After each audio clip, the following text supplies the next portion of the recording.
Welcome back to Channel 10. It's officially the summertime, and meteorologist Tony Salimo gives us the update on what we can expect for this season. Take a look. Well, we've had a colder than normal spring and a wetter than normal spring. We had over 10 inches of rain in May. We did get into a warm spell Memorial Day weekend, and that continued into part of the week, and then we cooled down to near normal. It looks like the beginning of the summer are going to be up and down and relatively stormy, with an average to slightly above average temperatures. And then as we get later in the summer, it looks like it's going to get warmer than normal. So we'll see how that works out. The big question mark will be how will tropical systems and tropical weather play onto the long-range forecast as far as precipitation goes. And the Weather Service and all the meteorologists, we're good at tracking the storms as far as the hurricanes go, where they're going to move to. But it's difficult to say exactly where they might strike and their intensity, so that could play a major role in a lot of the weather patterns. This stormy weather is not something we haven't seen before. These patterns tend to repeat themselves in times. Last year we had a very dry summer, very hot summer that started early in April, where we hit 94 degrees around April 6th.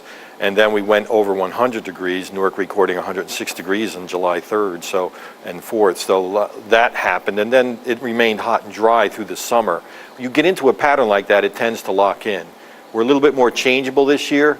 I know the year before last we had wet, cool weather. This year it looks like maybe a combination. Looks like our water levels are set for the summer months.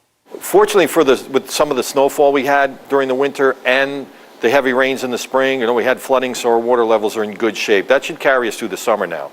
Last year we had the similar thing. We had a lot of rain in the spring. If you remember the big floods in April down in the Passaic River Basin, Wayne, repeated that again this year. It was fortunate that we had that rain, although you didn't want the flooding, but in the spring, because that carried us through that intense drought we had in July and August last year. Keep a lookout for those dangerous summer storms. One thing that we have to be in mind of is with this type of pattern, when we do get storms, that more often than not the thunderstorms may be particularly severe.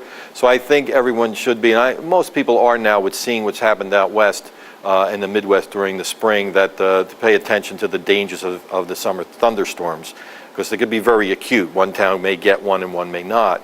And the other thing is that we are still in this active hurricane cycle, and even though we haven't seen a hurricane here in a number of years, when one does come, it could be quite disastrous if we're not prepared.